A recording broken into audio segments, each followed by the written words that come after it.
All right, happy Monday, folks. We're going to do some editing tonight, so I will not be super talkative. I will be playing the audiobook version of First Board in the background for your entertainment. I'll start that here shortly. After the last stream, I noticed that there were a couple things that needed to be tweaked and improved with the audio. So I use AI narration because I'm a busy guy and I'd love to have a real human narrate my audiobooks, but alas, that is outside of my budget. So for now, AI narration will suffice. A couple little things. There was actually a few, at least one. Either it was just a hiccup in the audio, or it was either that or it was actually like a typo that just sounded weird. It could have been me. I don't really know what it was exactly. So I've done some cleanup. Also, it's a little too fast, just the way it is. It was a little too fast. I will be able to slow it down slightly tonight for the stream. However, this is not going to be the updated version. That will probably be ready to go tomorrow or Wednesday. The updated version is also going to have the text on the screen so that you can read along with it as the audio plays. So that's the plan there. I will also be converting the other books in the series into audio. We'll probably have maybe the first 3 books available here on the channel, and that I'll stream regularly because I feel like it's content that people would be interested in, as opposed to some weird guy editing his books, right? It'll also allow me to stream those a little more frequently, which is a great way for folks to discover my books. So that's one way to look at it too. So those other books in the series will get the audio treatment. At first, it's gonna be very basic. With this version of First Board that I've done, I have different voices for different characters, which is great. That takes some work, so it takes some time. And so to get those audiobooks just kind of up and running, I'm gonna do them just basic, straightforward, and then start streaming them, and then chapter by chapter improve upon them and kind of remaster them and use specific voices or multiple voices for different characters. So that is the plan. That is the plan. For today, though, we will be streaming First Board. I will be editing in the background. Probably not going to be a crazy long stream since I am starting a little late. I do not want to miss out on my sleep. I need it. So anyway, let's get to it, shall we? I can go down here in the corner. That's perfectly fine. Let's begin. First Board. A Prelude to Bad Bishop. By Jack Shilkaitis. Chapter 1. Crawlers. They're attaching to the hull? How in Oth's name is that possible? Captain Reshko didn't seem to believe it, even as Gerald showed him again. He zoomed in closer this time on the vid screen, hoping that would make things a bit clearer. They slipped through the shield barrier, sir. It can be done, but these are Cridzen pilots. They're half machine, not just human like you or me. Reshko waved his plump hand. I get it. He peered closer at the vid screen on the master table base with that permanent scowl he always had on his face. His eyebrows always stood out on the ridge of his brow, being the only hair he had on his head to speak of. That thing doesn't even look like a ship. It looks like a fucking spider. He wasn't wrong. The Cridzen ship looked like it was built to amble over terrain or climb a mountain, but in space, aerodynamics didn't mean anything. It had a jump drive and life support, and that was all that mattered. That spider-like ship with its 6 leg-like projections was crawling up the hull of the Intrepid right before their very eyes. And Intrepid wasn't small either. For a Siren battlecruiser, she was built sturdy. An old Bishop-class model from back in the day. The kind Gerald's father served on when he was in the Space Corps. All that to say, that thing on the hull was at least 3 times the size of a jump-capable shuttle, which implied its capabilities. So they just thought they would hitch a ride and we'd be none the wiser? Gerald shrunk the video on the screen of the master table base, pulling back to the radar view of their surroundings. He pointed to a handful of yellow blips in the far corner of the map. There's more of them, sir. This one was likely just taking the first shot. Captain Reshko nodded. Very well, Commander. Set us to Condition 1. Aye, sir. Gerald grabbed the comm, announcing to the whole crew. Condition 1. Repeat. All personnel be advised. Condition 1 throughout the ship. Reshko's scowl intensified as he looked down at the master table base. It was a fine instrument of Siran invention, that little computer that sat between them on the dimly lit bridge. It was connected to each other table-based computer on the upper deck surrounding them, each of them calculating 1,000,000 predictions per second. In the right hands, it was a scalpel, giving the user access to all combat data that Saren had access to going back centuries. It meant nothing could surprise you, no enemy could outwit you, and the right move was always there to be found. In the right hands being the operative requirement. For Captain Reshko, a man who was committed to the old-school method, the master table base was a crude bludgeon at best, and at worst, an obstacle. Still, Gerald appreciated some of his methods. Calling orders over the comm to the entire ship, though, he could do without. There were systems in place for that, but that bulldog Reshko did things the way he'd always done them. His way. The others are advancing, sir, Gerald indicated.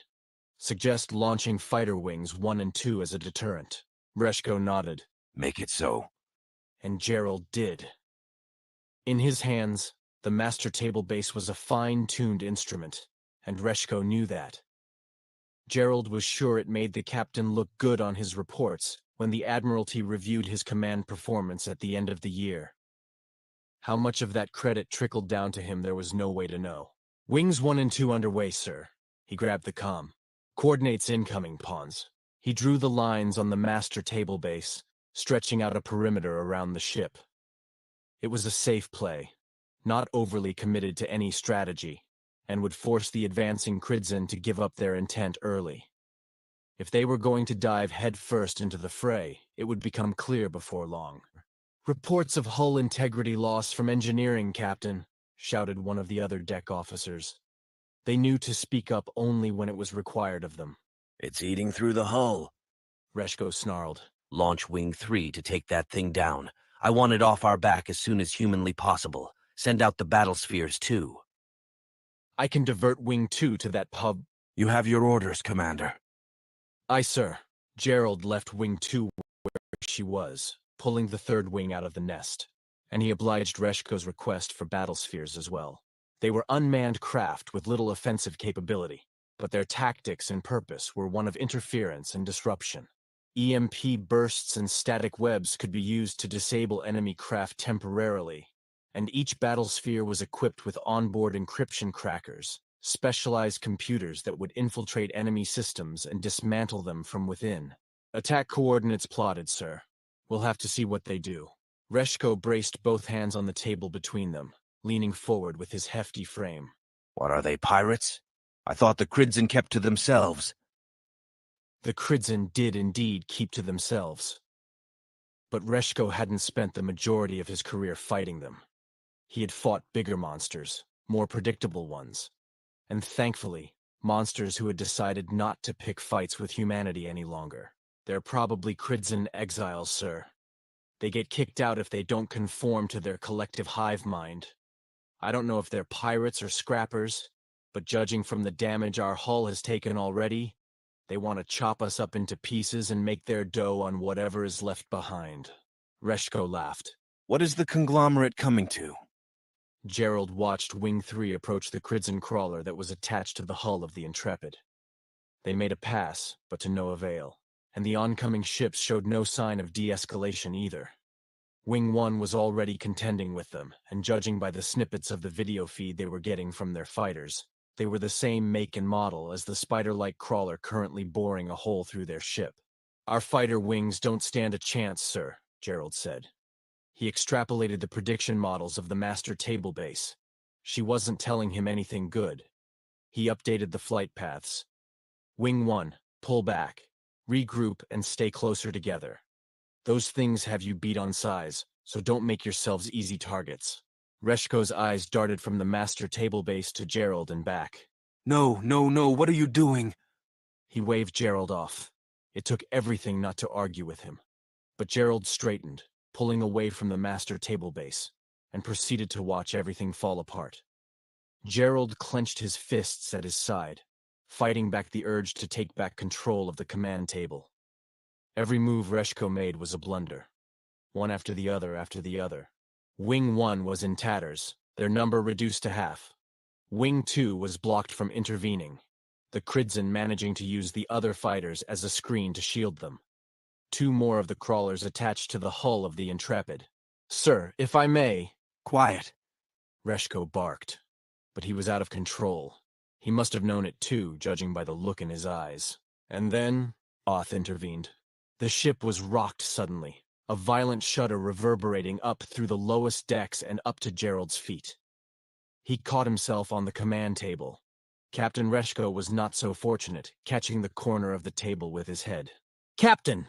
But Reshko was out cold, and the Intrepid was without a commanding officer for that brief flicker of a moment. The master table base beckoned him, flashing the screen to get his attention. She had chosen him at that moment. The ship was rocked again, testing Gerald's grip. He pulled himself upright, taking hold of the comm. This is Commander Norum speaking. I have assumed command. Chapter 2. Cold. It was cold on Saren that day, unseasonably so.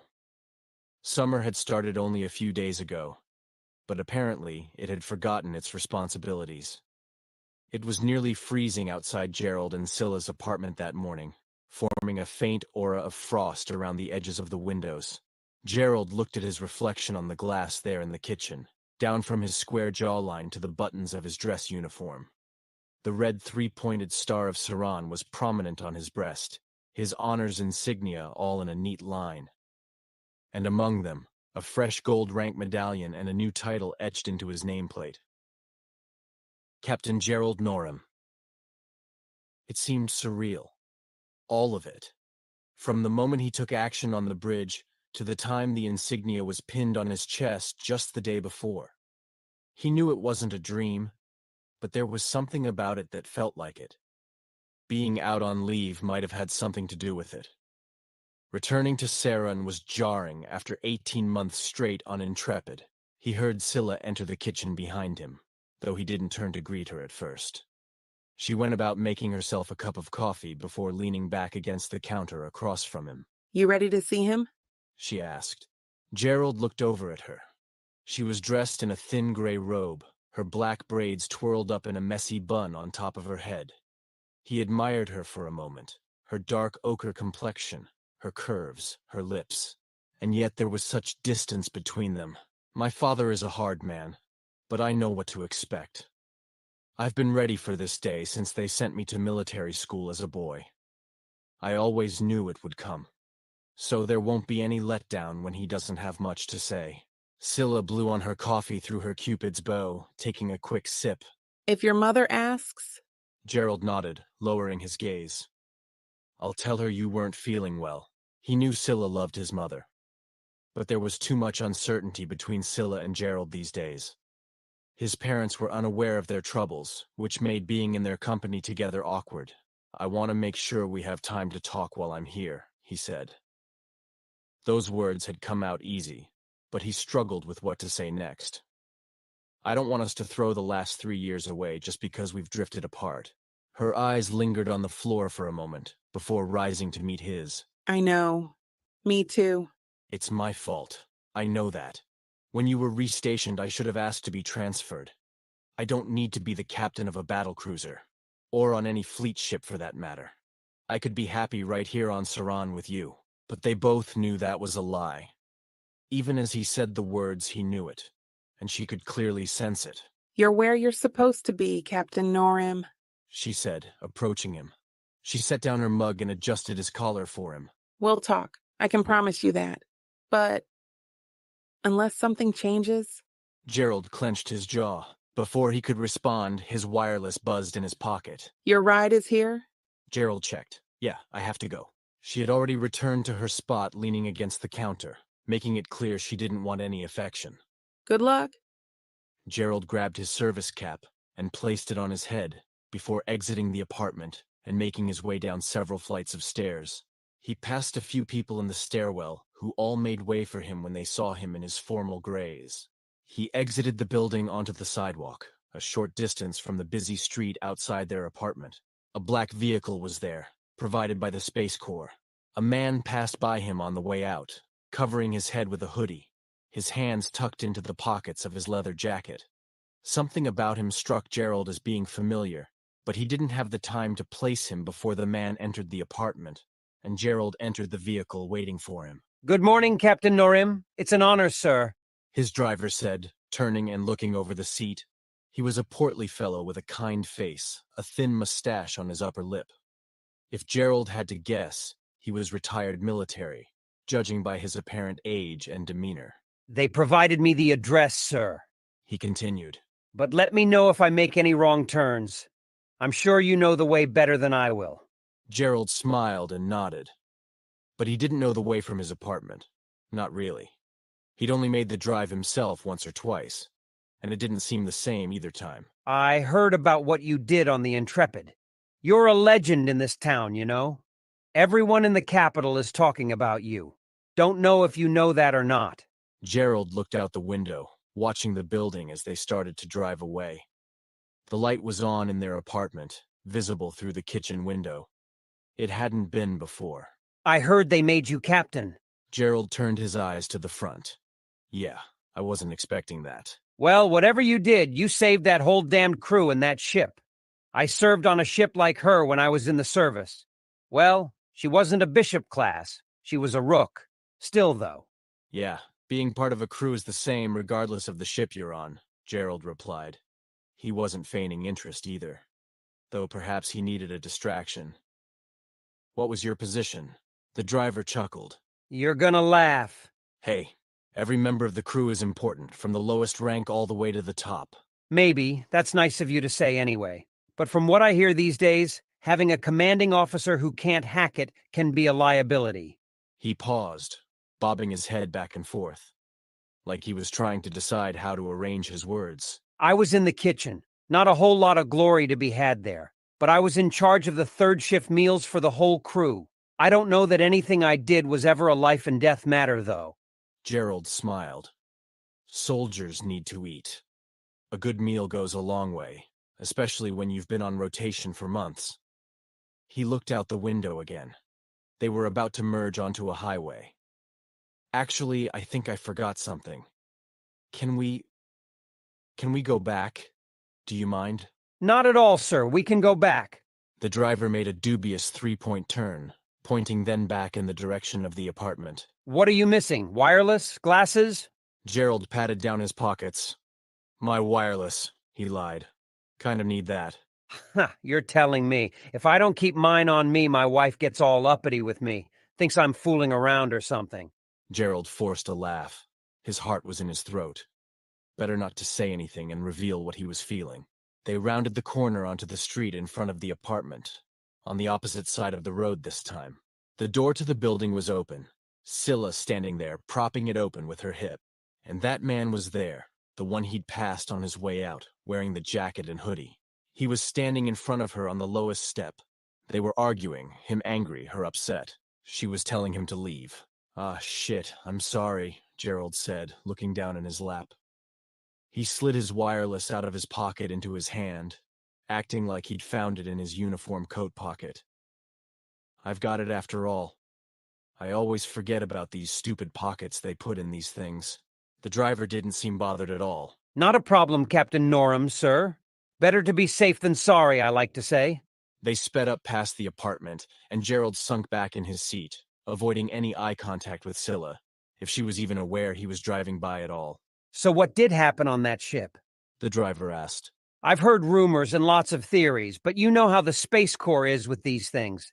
They don't leak all the details to the media. They're super hush-hush about it. Gerald took a breath, gathering himself. Well, I suppose we've got the time, don't we? Chapter 3. Red Brilliant.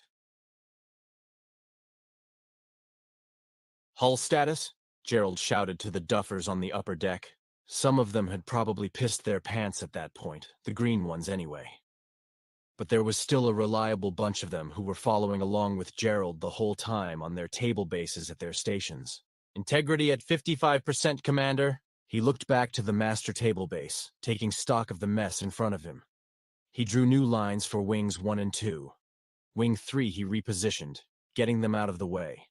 There was too much clutter on the board, with no clean lines of attack. The Kridzin ships were deploying a divide-and-conquer strategy. 2/3 of them were running circles around his pawns, able to both outmaneuver and outgun them. But that was the Kridzin for you, always able to find an edge when it came to technology.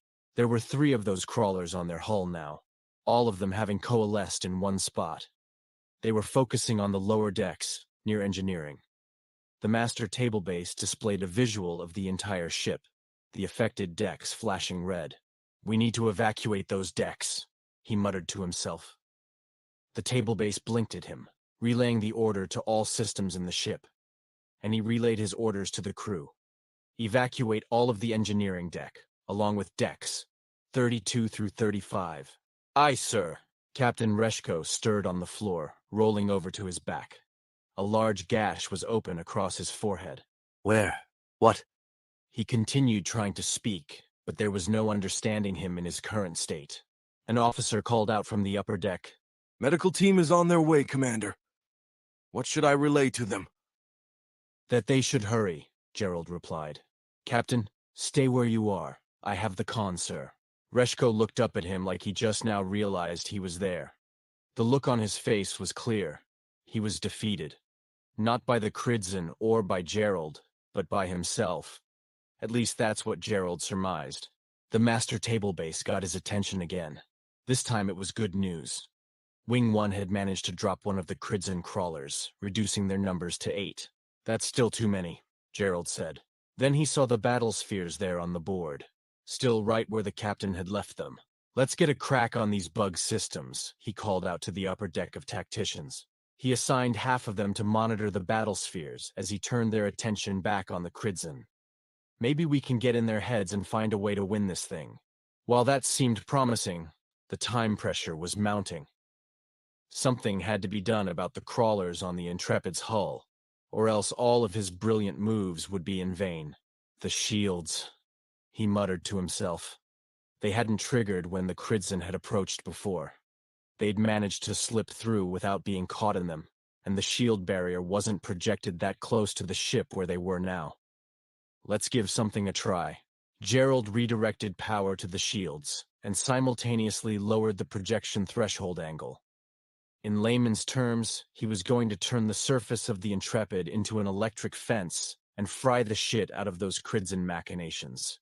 Whatever you did, sir, it looks like it worked, said one of the duffers from the upper deck. Gerald checked the table base. It indeed looked like it was working, but only one of the Kridzin crawlers had fallen off. It's not enough. Those last 2 just wouldn't let go. They had some way of enduring the assault of the Intrepid's shield barrier, redirecting or absorbing it in some way. Gerald had no time to figure it out. Wing 1 reports additional losses, Commander, but they've taken out 2 more bogies. Gerald checked in on them, the master table base highlighting them on the screen. They can hold their own. We're the ones who need bailed out, Gerald said. Hull integrity was nearing critical. The adjustments he made to the shield barrier had helped to slow the Kridzin down, but it didn't stop them completely. We need some way to shake them, Gerald muttered. The doors to the bridge opened in a whoosh, a medical team of 3 stepping inside. They rushed to the side of Captain Reshko, rolling him onto his side and then onto a gurney. That's it, Gerald said to himself. He checked the table base to see if his idea was even doable. His query was met with a flashing red warning. Action not advised. Gerald grabbed the comm, addressing the entire ship. All hands, strap in. Prepare for G-force acceleration. All hands, strap in. Gerald pulled on the harness that was attached to the bottom of the command table, wrapping the belt around his waist and positioning the shoulder straps. He looked over at the medical team, who still had yet to leave the bridge. Tie yourselves to something. You have straps in your kits, don't you? The medics exchanged nervous glances. They weren't used to being ordered around in that manner, not like the rest of the crew on the command deck anyway. But they followed Gerald's orders, taking out their yellow ratchet straps from their kits and affixing themselves to anything sturdy they could find. The captain was already strapped to his gurney, and they strapped that down too. Gerald couldn't wait any longer. There wasn't even time to give one last warning over the comm. He punched in the commands and braced himself. A harsh metallic groan resounded through the ship, all the way up from her belly. The centrifugal force wasn't noticeable at first, taking a moment to get going, but it accelerated quickly. The artificial gravity was still engaged, holding everyone to the floor. But as they spun faster and faster, everything was pushed to the outside. Gerald clutched onto the command table, pulling himself closer to it as the G-forces on his body and all of his crew increased. One of the Kridzin ships lost its hold on the Intrepid's hull, flying off on a tangent that led it into the open hands of Wing 2, who promptly tore it to shreds. Only one remained, and it seemed determined never to let go. The master table base blinked, zooming in on the battle spheres. But Gerald couldn't lift his arm to give the command.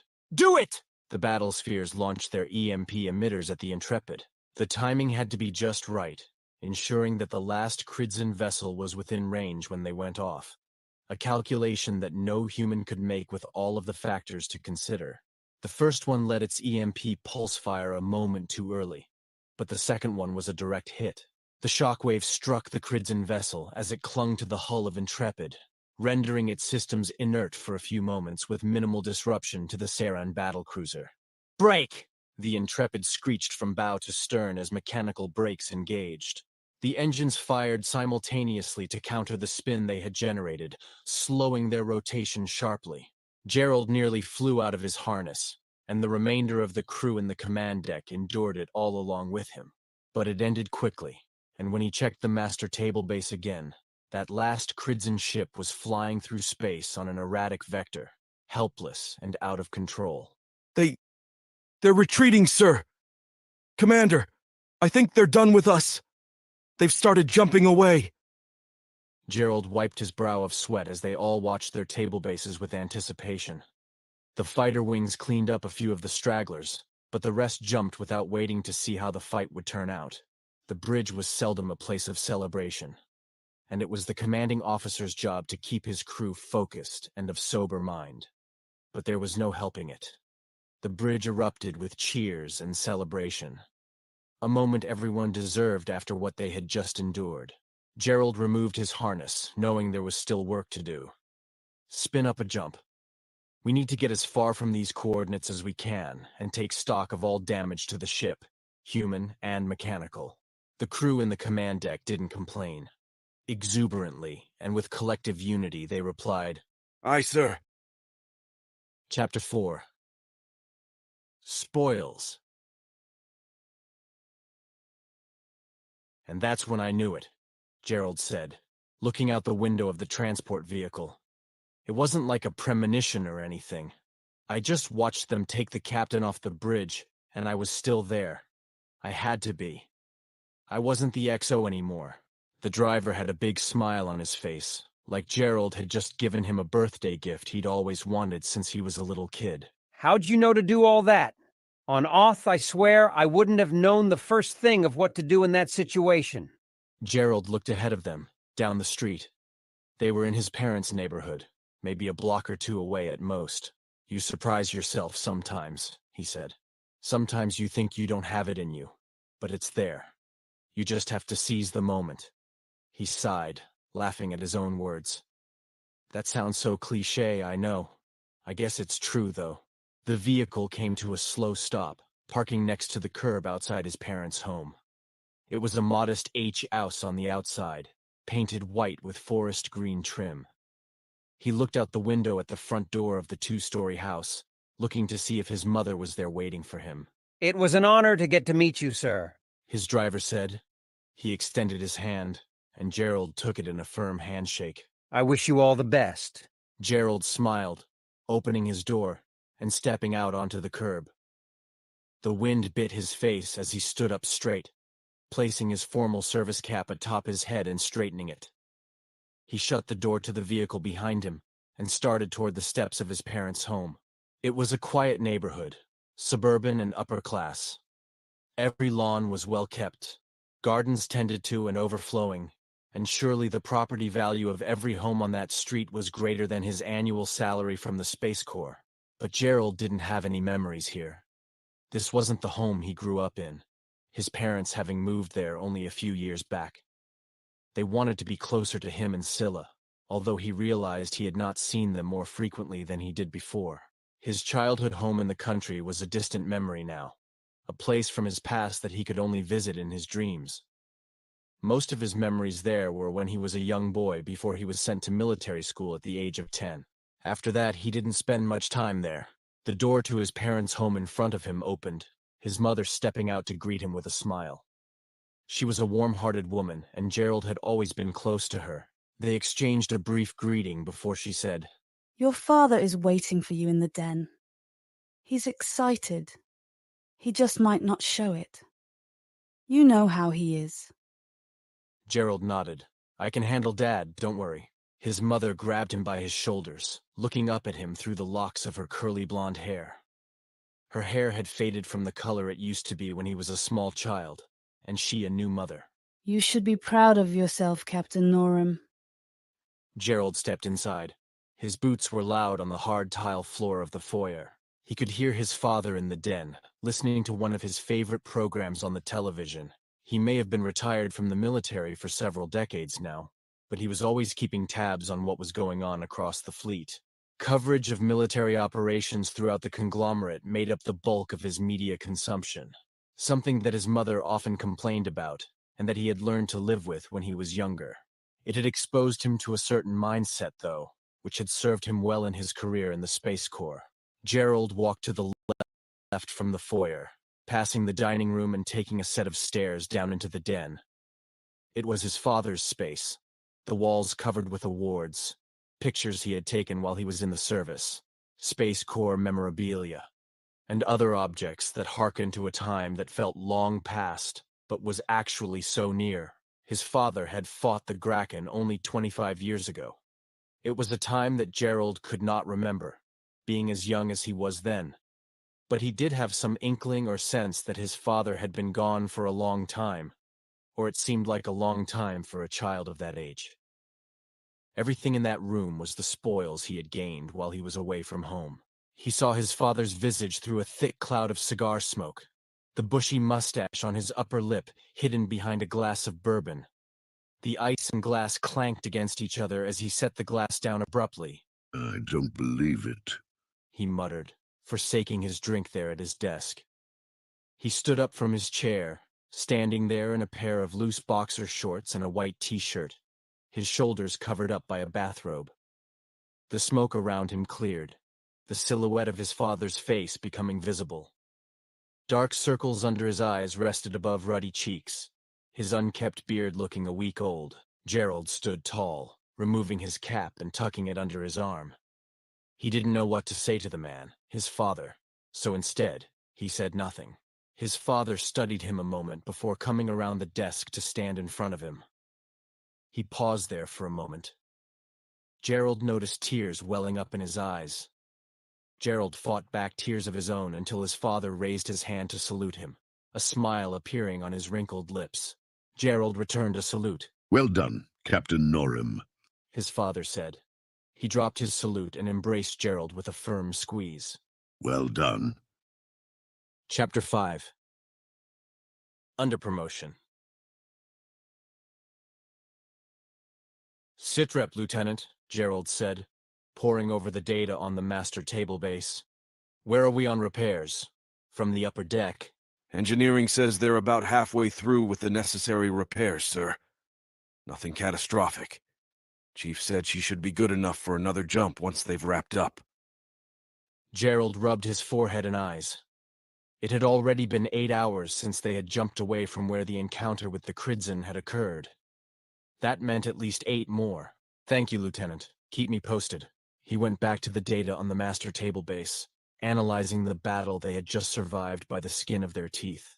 There was nothing hidden there amongst the numbers the table base provided him. The Intrepid had simply been in the wrong place at the wrong time. No matter how many times he scoured the data for more information, there was nothing to find. Nothing in the records either. Commander! One of the other deck officers spoke up. Medical is requesting you report to the infirmary. Everyone is getting a once-over, sir. Gerald sighed. He could use a break, even though part of him wanted to decline the offer. There was something about being in direct command of the ship that felt heavy on him. Assuming command when Reshko fell meant the responsibility of looking after the entire crew was on him, and simply dropping that weight didn't seem right. Not in this situation, at least. Sir, medical is insisting. Captain Reshko is ordering it personally. That settled it then. Gerald stepped back from the command table and the master table base, relinquishing command. As soon as he did, it all felt like it had been a dream. Let them know I'm on my way. Leaving the bridge gave him a chance to see the ramifications of his decision. A triage station had been set up on every deck to attend to the injured, of which there were a few. The maneuver he had performed wasn't without risks, but there had been no reported deaths. A few mild concussions and some broken bones, but no casualties. And given the circumstances, that should have been counted as a victory. Nevertheless, he couldn't help but feel responsible somehow, like he should have been able to conjure up a better move in that situation and spare the crew any danger at all. But that was all banished when he passed by the first triage station near the lift on the command deck. Commander Norim! A man stood up from the floor, a low-ranking ensign. His feet clapped together as he raised his right arm to salute, an arm that was in the middle of being splinted by one of the nurses. At ease now, at ease, Gerald said, gesturing for him to sit back down. The ensign grimaced, giving his arm back to the nurse. You saved us, sir. You saved us all. Sit still, The nurse shouted. She wrangled him back into a seated position, continuing to splint his arm. you can thank him later. I've got a wife and kids back on Saron, Commander. If it weren't for you, I'd be coming back to them in an urn. Gerald held his emotions behind a tempered smile, giving the officer one last salute before continuing on his way. The rest of the way to the medical deck, it was the same thing. You made the right call, sir. The entire crew owes you their lives, Commander. Commander Norim. Pretty soon, everyone will know that name. It was almost overwhelming. He wouldn't have been surprised in that moment if someone pledged to name their firstborn after him. It was a relief to step onto the medical deck, where the staff were more preoccupied with the wounded than they were with their new hero. He stood there in the vestibule at the fore of the infirmary, being ignored for a few minutes before a woman in a lab coat approached him. Can I help you? She asked, only halfway looking at him. Her eyes were locked on a chart she had pulled up on her datapad. She brushed a lock of dark hair behind her ear. I'm here to get looked at. Captain's orders, Gerald said. What's your name? What's wrong with you? Gerald laughed. I'm afraid I don't have time to go into all of that, but physically I'm okay. The stressed look on her face cracked as she shook her head to suppress her laughter. That was when she finally looked up at him. She paused for a moment, her amber-colored eyes wide as saucers. Oh, the XO. I'm sorry, sir. I didn't realize. Gerald dismissed her concerns with a wave of his hand. Don't worry. I'm a member of the crew like anyone else. She raised one of her eyebrows in a curious expression that Gerald couldn't quite pinpoint. I'd hardly say that, Commander. She extended her hand to him in a firm shake. Dr. Veronica Jada, sir. Captain Reshko did want me to see you for an evaluation, but... She examined him briefly, mostly getting up close to his eyes with an instrument of hers, taking a quick check of his pulse from the nape of his neck. You look fine to me, sir. There was something about the way she said it, as if she'd meant to emphasize one of those words, only Gerald didn't know which one. He just smiled and waited for directions. The captain wants to see you, so you can follow me this way. Gerald nodded and followed after her down the hall. She wore black heels that click-clacked along the metal floor, her bare calves peeking out from beneath the edge of her doctor's coat. Her chestnut-colored skin was smooth and clear. Gerald averted his gaze. He'd been away from Saran and his wife for too long. She stopped at a curtain, pulling it aside abruptly to reveal Captain Reshko, seated on the edge of a hospital bed. A nurse was attending to him, checking his blood pressure with a cuff on his arm. His uniform coat was off, nowhere to be seen. A carpet of hair was visible on the side of his arms, and his upper chest where his white tank top didn't cover. You listened? Reshko said with a chuckle. Somehow he managed to smile and scowl at the same time. I thought for a minute there you'd have stayed on the bridge no matter what I said. My orders don't seem to hold much weight in this hour. There was an awkward moment between everyone in the room as the nurse finished up her inventory and stepped out. Let me know if you need anything, Captain, Veronica said. She turned to look at Gerald over her shoulder, giving him a wink as she stepped out. and I'll check in with you later, Commander. The curtain shut behind Gerald and he was alone there with the captain, that awkward moment from before still lingering on. It seemed the captain had more on his mind than he was letting on. I'm disappointed, Reshko said. He sniffled, wiped his nose with a kerchief. It was unclear if it was a show of emotion or just a runny nose. That was a disaster back there. Sir? Reshko traced the bandage on his head that covered the fresh wound on his bald dome. He looked up at Gerald. I said I was disappointed, Commander. Disappointed that my XO didn't take command from me sooner. Gerald furrowed his brow, unsure of how to interpret what he was hearing. I followed the chain of command, sir. Well, you shouldn't have.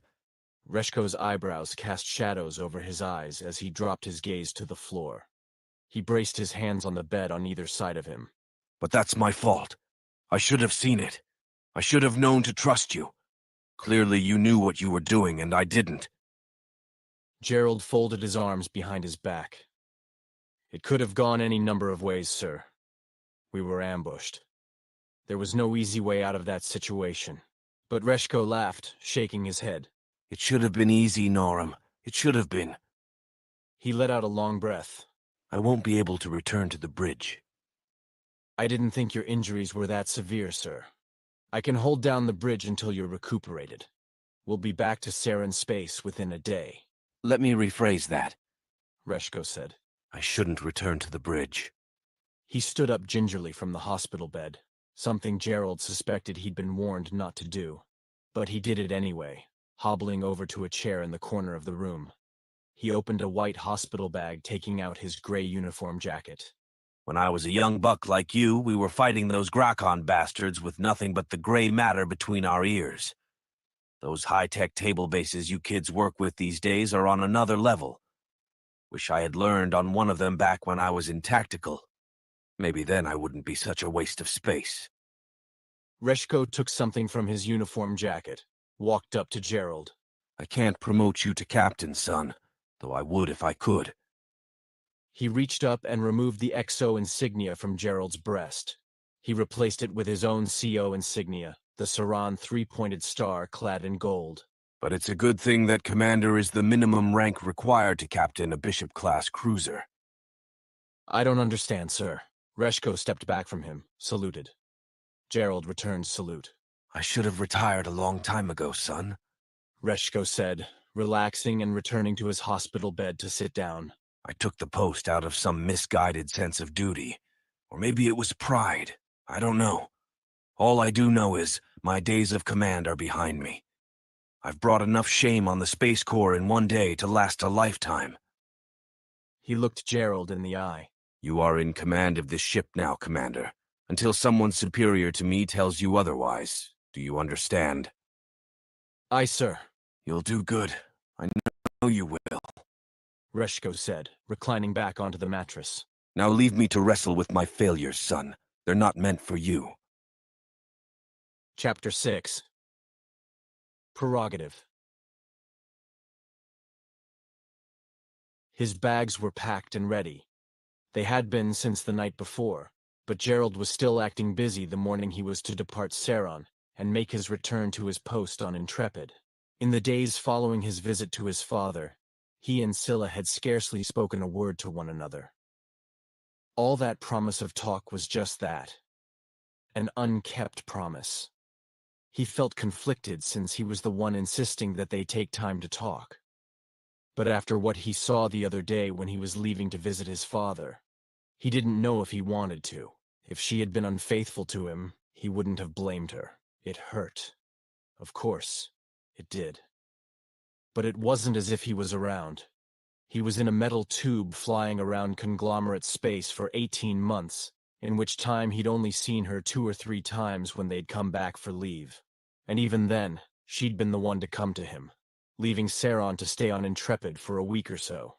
The pressures of his position on the ship had driven a wedge between them, and now he was the captain. He could only delay his departure for so long.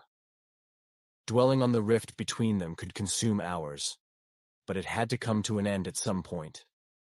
Soon enough, that vehicle would pull up outside of their apartment, and he would leave.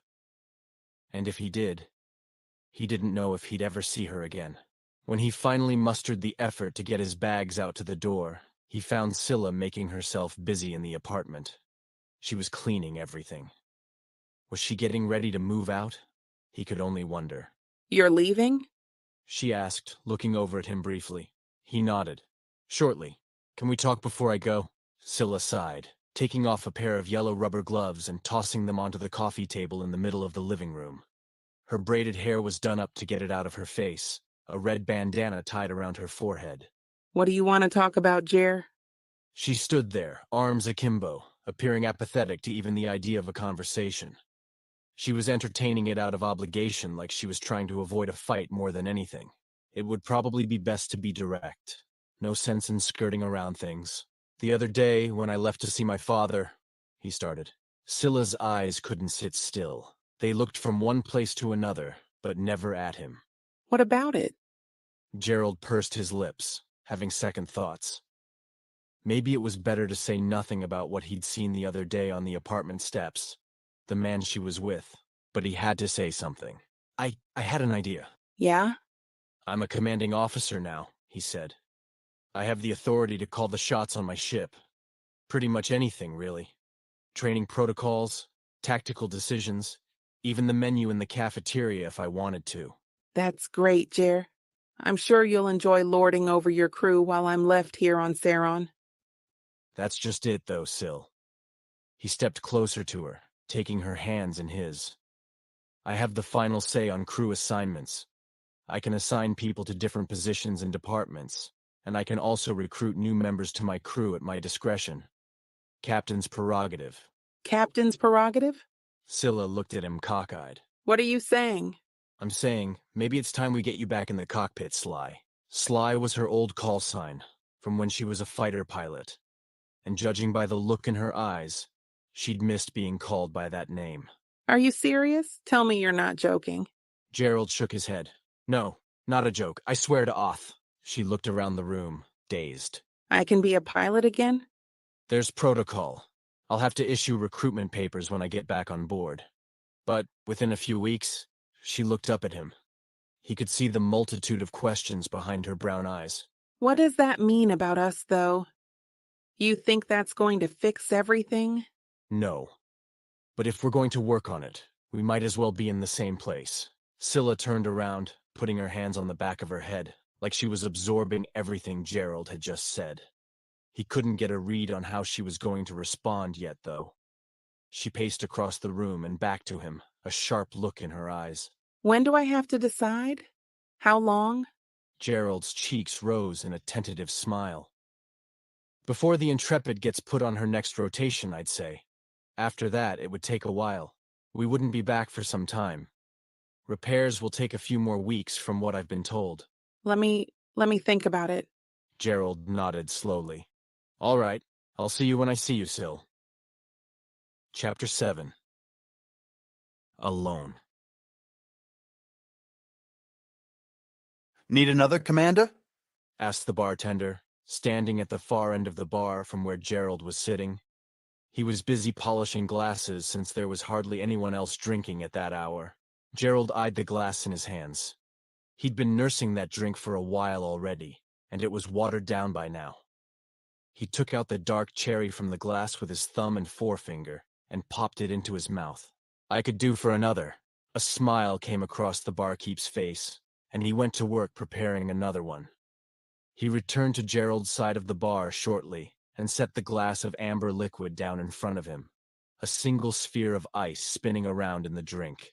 What's my tab? Your tab? Commander, don't tell anyone this, but for you. He leaned closer. It's on the house. Gerald laughed and took a sip. Much appreciated. The bartender nodded, a smile showing beneath the black whiskery mustache on his upper lip. To be honest, though, I don't think anyone would argue if they found out. Everyone on this ship owes you a debt of gratitude after what you did yesterday. So I've been told. What? Has it gotten old already? The bartender asked, a smirk on his face. No, I suppose not. It's just, there were no guarantees it would go well. That maneuver was a big risk. I bet. But risks pay off, am I right? They do, Gerald said. But not always. It's something we were taught in tactical. Every move is a good move in the right situation. The trouble is in knowing the right move. And when to make it? Gerald pointed at him with his forefinger as he gripped his glass and raised it to his lips. That too. Well, I suppose that's why you're standing where you are, and I'm standing where I am. Gerald shrugged. I don't know. This is a pretty damned good drink. They shared a laugh. The bartender's eyes turned to the entrance of the bar. She here to see you, Commander? Gerald looked over his shoulder. Dr. Veronica Giotto was standing there at the entrance to the bar. She wore a short red dress that cut off halfway up her chocolate-colored thighs, her hair done up and a tasteful layer of makeup on her face. Those same heels she had been wearing the other day were on her feet, and Gerald felt captivated by them as they started walking his way. Commander, this is a surprise. She said, taking the seat next to him. The bartender asked her what she wanted.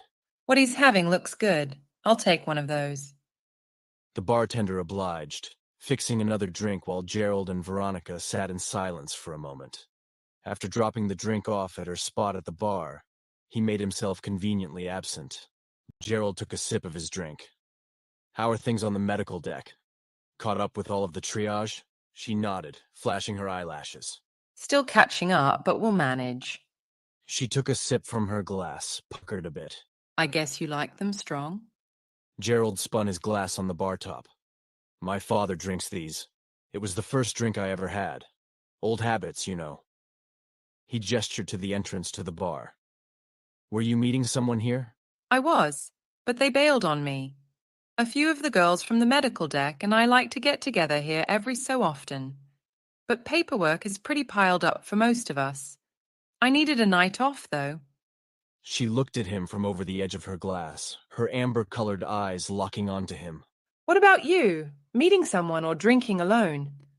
Alone, Gerald said. But if my wife were here... Veronica adjusted her posture. Oh, I didn't realize. Gerald waved a hand. Not to worry. Most of the crew doesn't know much about me, personal or otherwise. If Veronica was disappointed, she didn't hide it well. Biting her lip, she shook her head, laughing to herself. And now I'm really embarrassed because I was totally flirting with you the other day. I'm so sorry. I'm flattered, Gerald said. He took a long sip from his drink, getting it down to the halfway mark. He was feeling the alcohol now from the first drink. Well, I certainly didn't mean to bother you, Commander. Veronica stood up from her seat at the bar, taking her drink with her. I hope you enjoy the rest of your night. Gerald nodded to her. You too, Veronica. In her absence, Gerald checked his wireless. There were a few messages from engineering, status updates on the repairs that they were making, most of them delayed. There in his notifications was a message from his wife. It was from the week before, the last time they had received an update beacon from Saran. He tapped on it, read it over again. But each time he read it, her words seemed to be saying something different. The first time there was maybe a glimmer of hope, but now she seemed to be wanting to throw it all away. Time apart, separation, the last lonely steps on the road to dissolution, and all that painful, unfinished business was what he was heading back home to. Even in the wake of his ascension to command, he was apprehensive to face Scylla. He didn't know what things would be like when he returned. I'm sorry, Commander. Veronica said, returning to the bar briefly. I didn't mean to imply that my interest in you was somehow. Gerald turned to face her, resting an elbow on the bar while his drink was there in his hand. Somehow what? That I was only interested in you romantically. Veronica set her drink back down on the bar. I mean, I certainly was, but given the circumstances. Gerald lowered his gaze to the floor. My wife and I, we're separated. Veronica's eyes widened. Oh. Things haven't been good for a long time, Gerald said. We were in tactical school together, and we fell in love. She got stationed on a ship as a pilot, and I got stationed here as the XO. Then, she lost her post and had to return home to Saran. We haven't seen much of each other in the last year and a half. Veronica sat back down in the seat next to him. That must be tough. Human relationships were maybe never supposed to be that long distance. No, I don't think they were. Would you like me to stay? I don't have to if you'd prefer I leave, Commander. Gerald shook his head. No. Stay, please. I could use some company. Chapter 8. Strategy. Captain on deck! Boots clapped together in unison on the bridge as Gerald stepped inside for the first time as captain. The entire command crew cheered for him upon his arrival. It was almost too much. All right, settle down now. This is still the bridge, he said, though he couldn't conceal the smile on his face. He stepped up to the command table, the master table base greeting him with a flourish of light.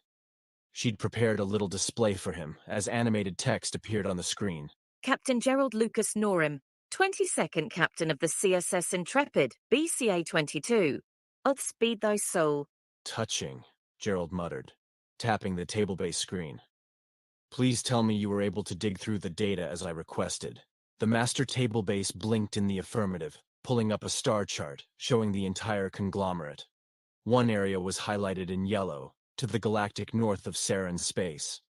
Zooming in, a small asteroid base was revealed on the display. Well then, that's a development, Gerald said. That's where those Cridson scavengers lay down their heads at night. He pored over the data in front of him. The information was all there to be found by anyone, most of it accessed through public networks with minimal security. But what would have taken a human months or years of investigative work took a computer just a few days to compile. The smallest of loose threads stood out to the master table base, and now all Gerald had to do was tug on them. All right, duffers, Gerald said to his crew on the command deck. We've been sitting on our laurels for long enough. Repairs are complete, and we've got a few weeks before we get put back out there in rotation.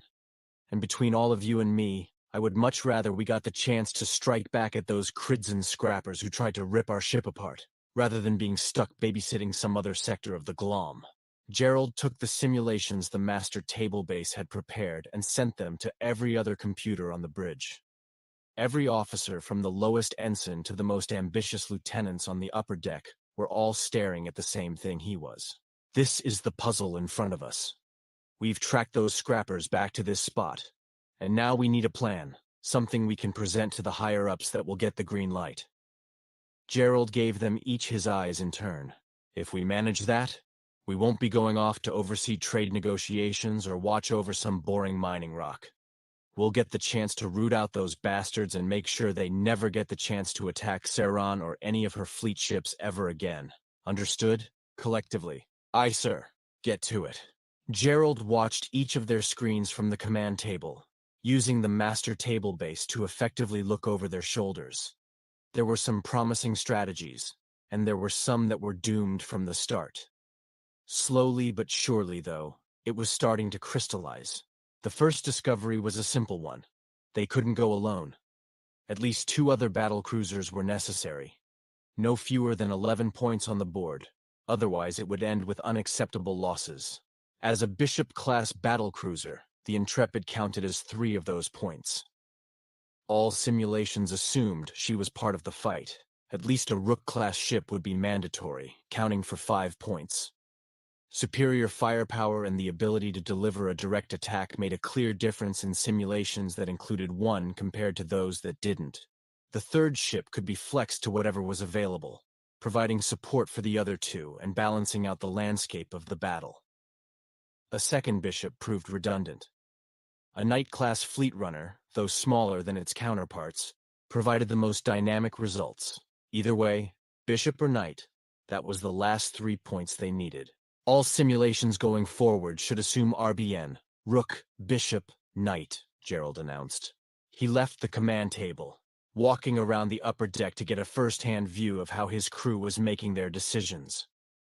Victory was the outcome in the majority of simulations now, with the minimum acceptable losses threshold becoming more and more approachable with each iteration of the simulation. Gerald's eye was caught by something he saw on one of the crew's table-based screens. He did a double-take, stopping in his tracks. "What's that?" I put us on the same focus fire line as the fleet runner, sir. It seems to be effective." Gerald tapped the screen, sending the strategy to the master table base. He hurried down the steps of the upper deck back down to the command table, opening up the strategy for himself to tinker with. And then it came together, like a perfect melody. "I think we've got it." Chapter 9. Sales. A week had already passed since Gerald had relayed the data and attack plans to the Space Corps Admiralty. He wasn't sure if their silence following was a good sign or not. Certainly they understood the threat that was posed to their fleet. In a time of war, he might have understood overlooking a relatively small band of Cridson exiles who were ripping apart ships in the no-man's land between populated systems. But at peacetime it seemed the right thing to do. It was worth it to track down and hunt the mouse that was eating its way through your pantry when all your other troubles were more or less resolved. Every day that week, Gerald had entered the bridge and asked for an update. And every day up until today there was nothing. So when a lieutenant informed him that he had a message waiting for him from planetside, his heart skipped a beat for a moment. "Perhaps today's the day," he said, stepping up to the command table on the bridge. "I'm not sure, sir," the lieutenant continued. "It doesn't appear to be from the Admiralty. It may be a personal message, sir." Gerald nodded, the wind coming out of his sails for a moment. A personal message could only mean one thing. Scylla had been as silent as the Admiralty in that week since he'd left her there on Saran. And sure enough, when he checked his wireless, the 2-minute-old message was from her. Gerald, I've been putting a lot of thought into what you said. I've talked to my mother about it, and I think it's best if I stay here on Saron. I don't know that joining your crew is what will fix our marriage. I honestly don't know what will. I'm staying with my parents. I have some thinking to do, but if you're going off to another fleet rotation, I think we might want to discuss drafting papers. Syl. Gerald tucked his wireless away, clearing his throat. There was a dead silence on the bridge, though none of them knew the contents of the message he'd read. Had it been good news, he might have shared it with them, but he tried to hide any reaction and play it off as something unimportant. "I have some business to attend to on the medical deck, Lieutenant. You have the con until then." "Aye, sir." Gerald stepped out of the bridge, feeling the eyes of every officer on his back as he left. The bridge was no place to show emotion, especially the kind he felt at that moment. His jaw felt as if it were locked shut. The muscles in his neck and head pulled taut to the point of pain. As crew members greeted him in the halls of the command deck and on the lift, he tried to suppress the scowl that his face was being contorted into against his own will. Each forced smile and exchange of pleasantries was fleeting, his expression slipping back into a grimace the next moment. He was greeted at the entrance to the medical deck by a nurse. Captain, is there something I can do for you? He looked around in an effort not to seem as out of sorts as he was. Is Dr. Jada around? I'm sorry, sir. She's with patients this morning. Can I take a message? Or is this an urgent medical issue? Gerald shook his head. No, nothing of the sort. I just wanted to... His wireless buzzed in his pocket. He pulled it out mid-conversation. Sir? Sorry. Duty and all, he said, trying to excuse his rude behavior. He saw the message. It was from the Admiralty. If you could tell the doctor I stopped by, I'd like to speak with her when she's finished with her duties today. The nurse smiled and agreed to his request, though she was probably wondering why he hadn't just sent a message instead of showing up in person. Gerald stepped out of the way over to the corner of the room. He opened the message on his wireless. Attention, Captain Norim. Operation Fried Liver meets with the favour and approval of the Council of Adjudicators. Report immediately to Admiral Rohrer for briefing regarding counterstrike efforts against the Cridson agents. Gerald put away his wireless. He felt the frustration from reading Scylla's message leave him now. It seemed to fit. If he was going off to fight these Cridson, there wouldn't have been an opportunity for her to join the crew as it was. Had he intended that? Was there a part of him that plotted this whole counterstrike just to sabotage his marriage? No, that wasn't who he was. It had just happened that way. Perhaps Azoth had intended it to. His marriage was over one way or the other, and now he could turn his attention toward hunting down those Cridson scrappers. And if he were being honest, to Veronica too. Chapter 10. Fried Liver. Jump is charged, sir, said one of the lieutenants from the upper deck. We're ready when you give the order. Gerald looked down at the master table base. Resolute and Fervent were in position with them, awaiting the signal to jump in on the unsuspecting Cridson. Scouts had returned with reconnaissance data, showing minimal activity on the asteroid base. The enemy was home, but the lights were off, a perfect scenario for the plan they'd laid out. Now it was just a matter of execution. Gerald felt his nerves getting to him. It was strange because that first encounter with them had felt different. There was no time to be nervous. They were ambushed, and he'd reacted out of instinct. The anticipation, the waiting, all of it wasn't helping. It reminded him of his command examinations back in tactical school. It was always the waiting that got to him. Once he was in the midst of it, in the fray with everything there happening in front of him, all of the doubts vanished. He hoped today would be the same. "Start a countdown," he ordered. 90 seconds. Set us to Condition 1. He stood back and watched as his orders were carried out. There was no one there to oversee him. For the first time, he felt the full weight of his rank on his shoulders. Whatever he had felt before was merely a fraction of it. If they were victorious, it would be because of him. Likewise, if they failed, He closed his eyes for those last 10 seconds or so, listening to the countdown. The jump came gentler than most, the feelings of dizziness and turbulence lasting but a moment. Piercing the veil of space-time, they came through on the other side in an instant. "Lock onto their comms tower," Gerald ordered immediately. He pushed wings 1 and 2 on the table-based screen in front of him. The fighters were airborne and on the board a moment later. There was no scrambling like there was with their first encounter with these Cridson. This time they were the ones carrying out an ambush. Comms are locked in, sir. The master table base displayed every move of the plan for him. All Gerald had to do was touch the screen to relay orders, provided nothing changed on the fly. "Nukes away," he said, launching a pair at the comms tower. It was the most prominent part of the Cridson asteroid base. In only a matter of moments, it was going to be turned into a crater. Wing 1 has eyes on bogies, sir. They're launching a counterattack.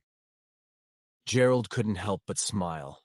Those nerves he felt before were gone. The thrill of the fight chased them away. He plotted intercept courses, put his pawns where he wanted them. analyzing the scene before him quickly and without any indecision. Nukes were intercepted, sir. Looks like an LDS. Rudimentary, but it did the job. That would buy the Cridson a bit of time, having those nukes taken out. But Gerald knew how this would play out. The simulations were clear as crystal.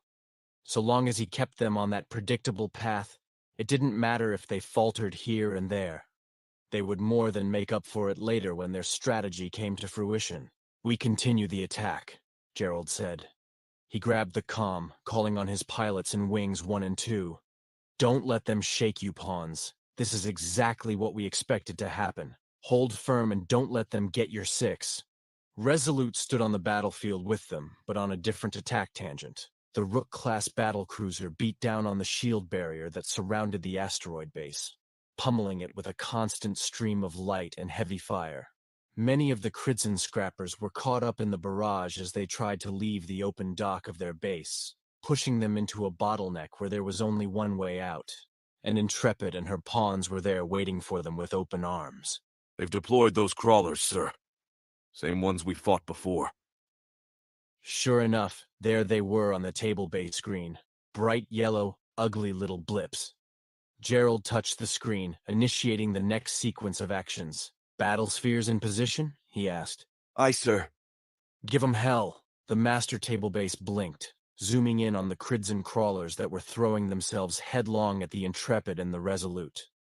The battle spheres lined their path to get to the larger battle cruisers, disrupting them along the way with EMP bursts and radar interference assaults. "They're still pushing," Gerald mumbled under his breath. It wasn't impossible, he knew that. But in the simulations, this was a rare event. "It'll be fine, though," he said.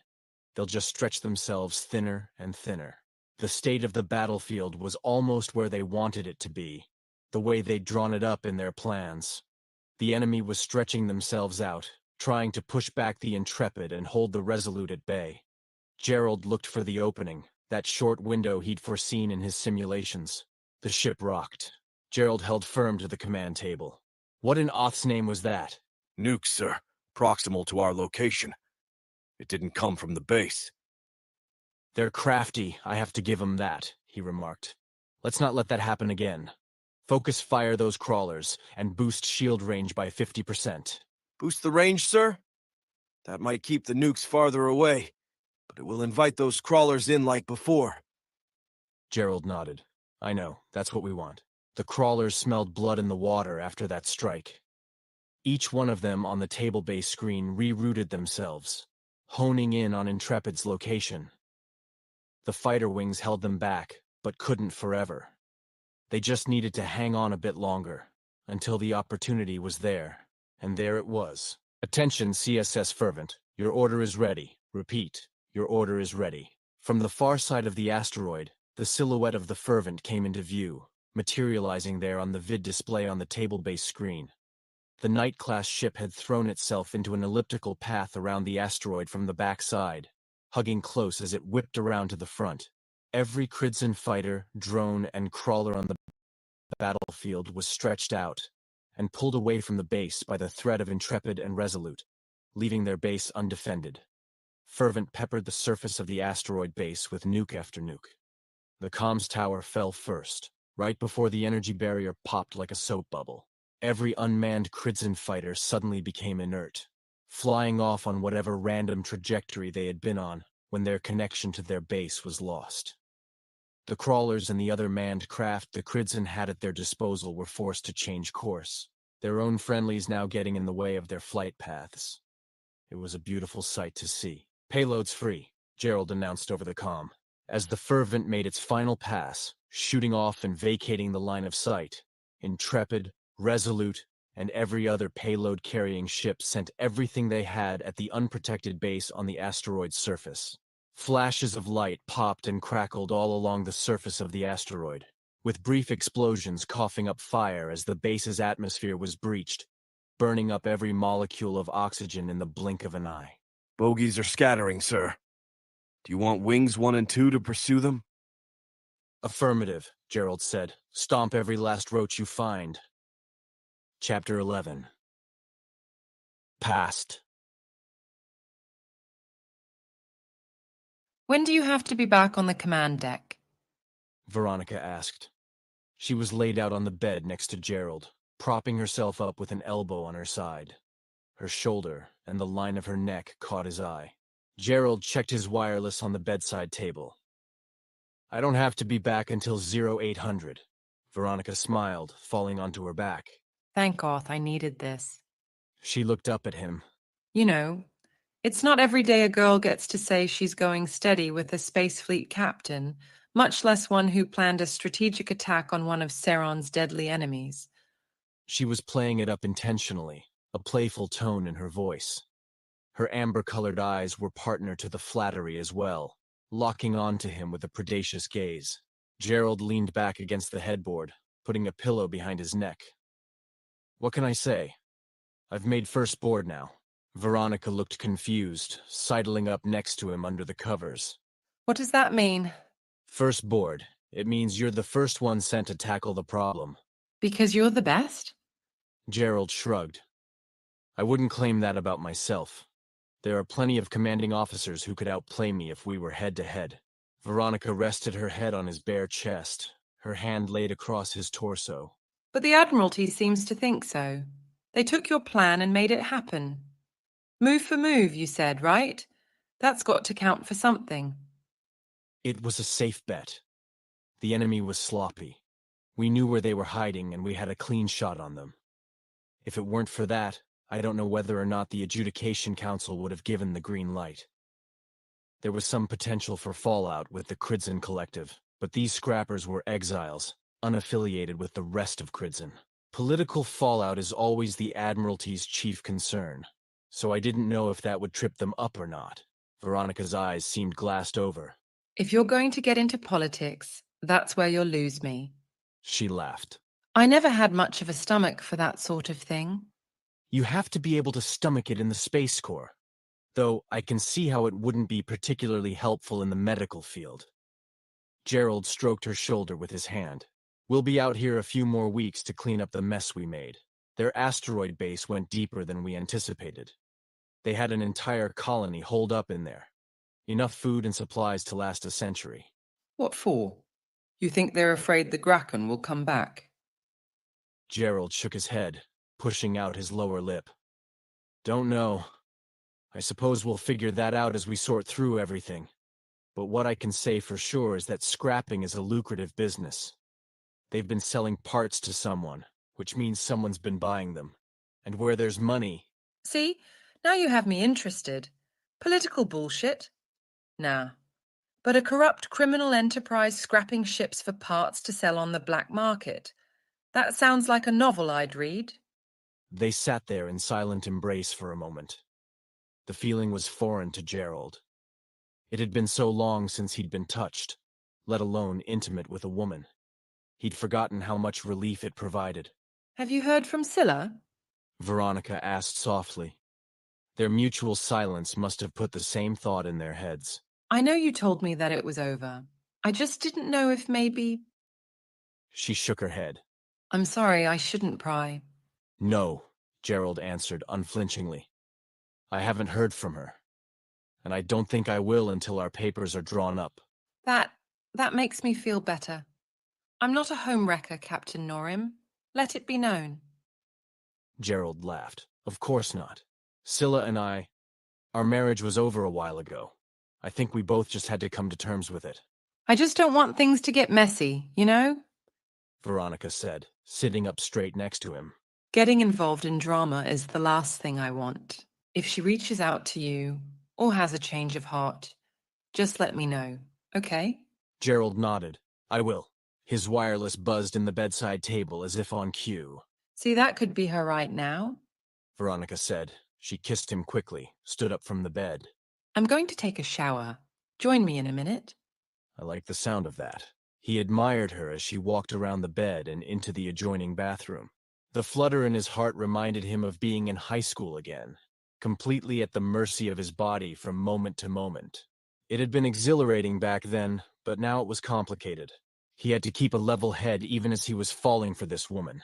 A captain had to be steady, unwavering, consistent. He looked down at his wireless, opened the message he received. It was sent from his mother, but it was clear someone else had written it for her. Jerry, need you to come back home. Your father has passed. He took his own life last night. Your mother needs you right now. We're making arrangements. I'll reach out and let Scylla know that... He dropped his wireless from his hands onto the floor. The room felt like it was shrinking in on him, a deep, wrenching pain in his gut. Everything okay? Veronica asked, poking her head out into the doorway to the bathroom. Her face fell as she saw the look in his eyes. Gerald? My father. He's dead. Chapter 12. Funeral. The day of his father's funeral was like something out of a photography book. A clear sky, a blissful sunrise, and unlike when Gerald had left Saron a few weeks ago, the weather was perfect. There was nothing offensive about it at all, like somehow it was mocking him.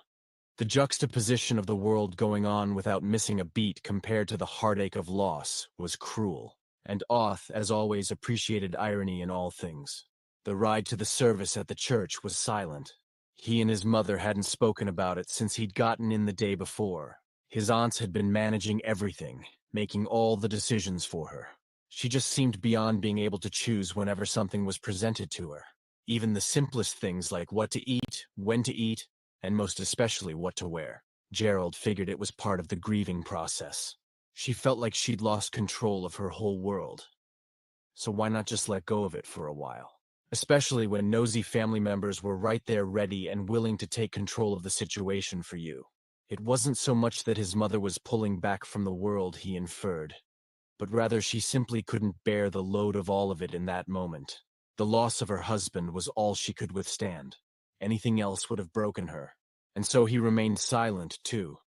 His inner turmoil would have to be his and his alone. He didn't want to burden her with his pain, and he had plenty of it to dish out. So much between him and his father had gone unsaid over the years. The weight of his father's expectations was suddenly gone, and yet instead of feeling lighter than ever, he felt feeble.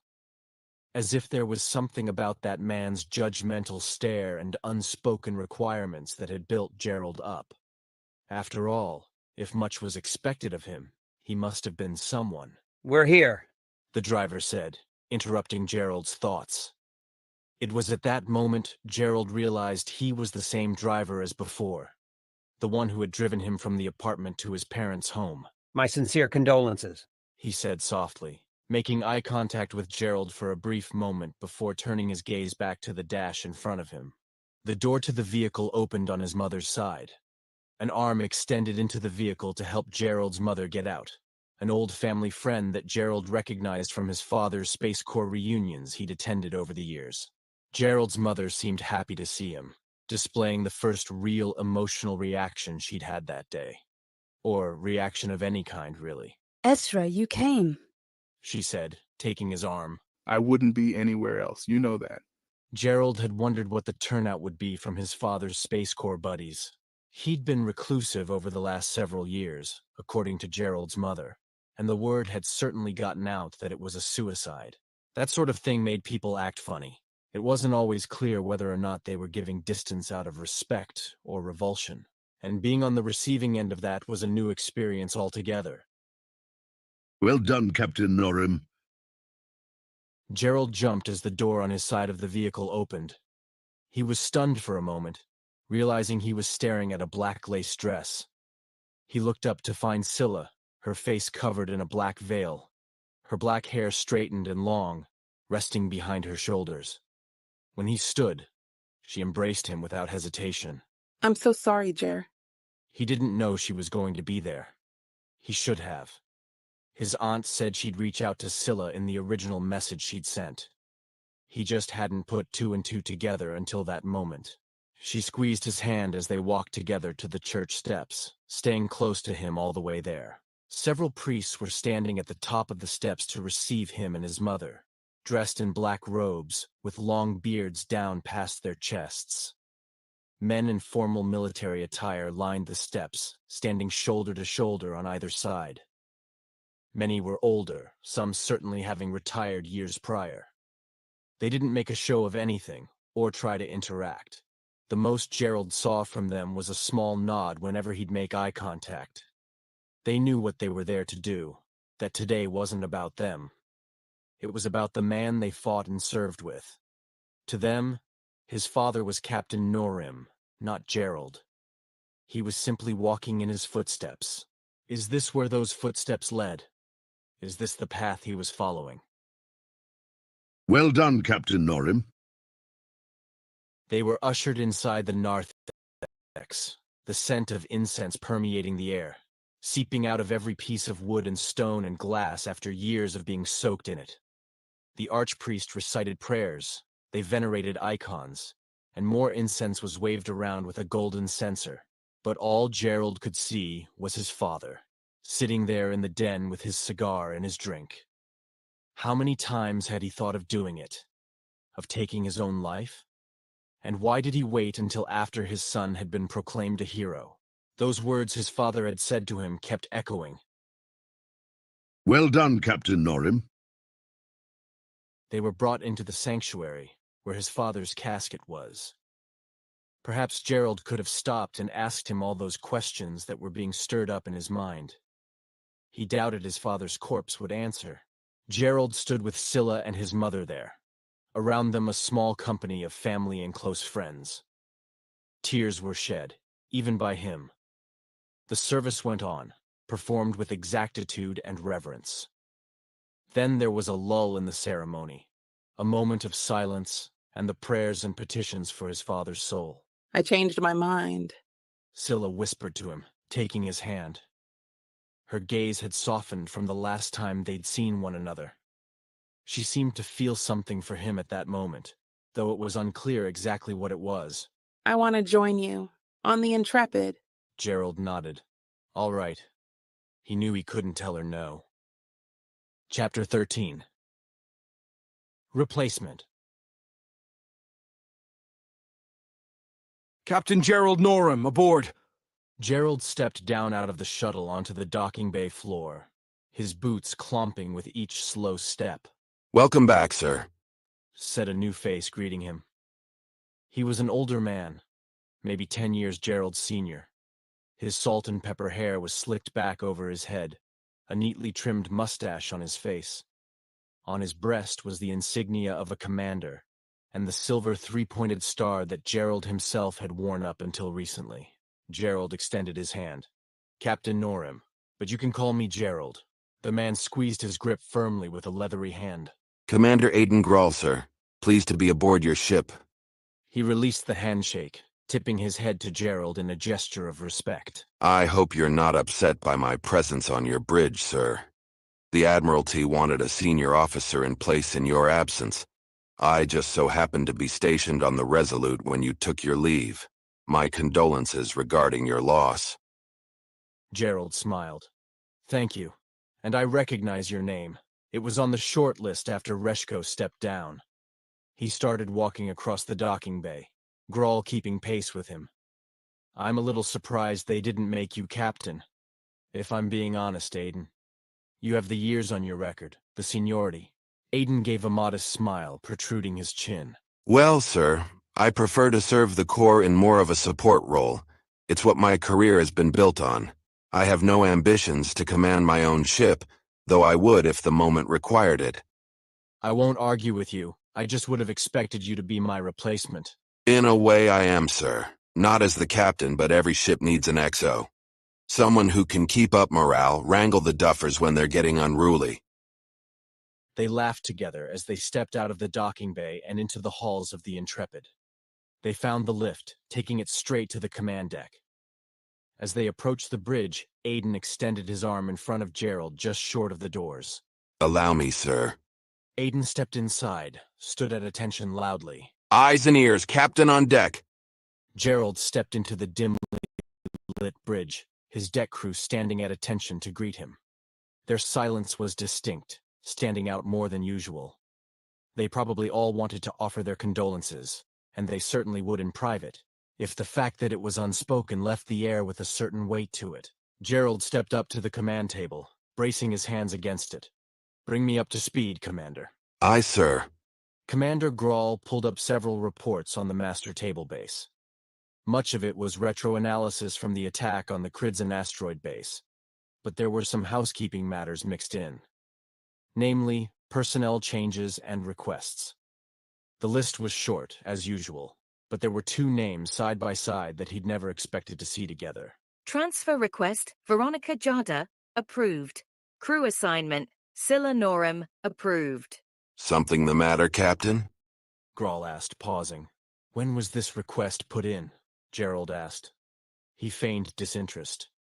He had been dreading breaking the news to Veronica, but she must have found out somehow. You put that request in yourself, sir. For your wife. Gerald smiled. No, the doctor. I wasn't aware of any discontent with her station. Grawl shrugged. It came through just the other day, sir. Any report accompanying it? Grawl shook his head, his mustache flaring out as he pursed his lips. None, sir. You know how those medical officers can be. The philanthropist types. Always onto a new mission or calling from Oth.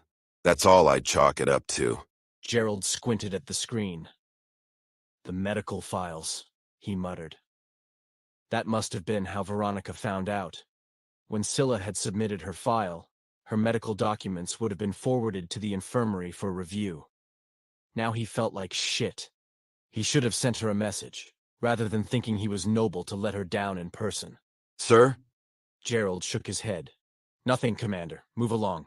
Grawl wrapped up the sitrep shortly thereafter, perhaps sensing Gerald's inner unease. Once your wife is aboard within the next day or so, we will be ready to depart. Our first rotation assignment is a diplomatic one. Oh, you're keeping me in suspense, Commander. Kridzen, sir. Grawl pulled it up on the master table base. Nothing harrowing. Just a chance to address the issue with those exiles we encountered.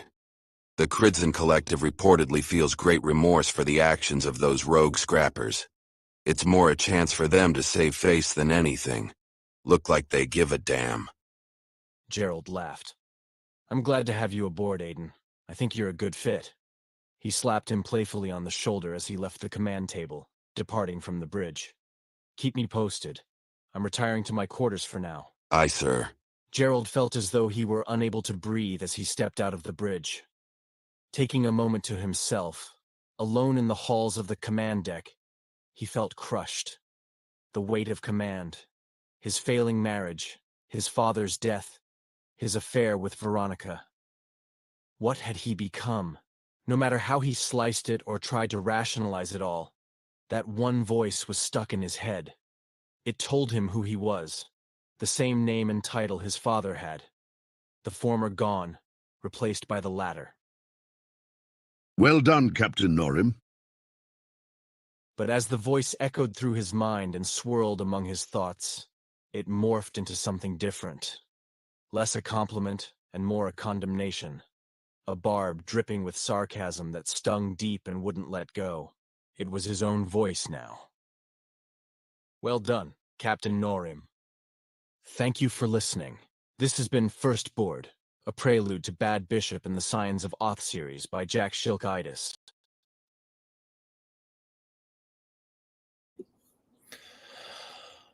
Oh, there we go. Yep. Next time, audio will be a little bit better. And there should be more.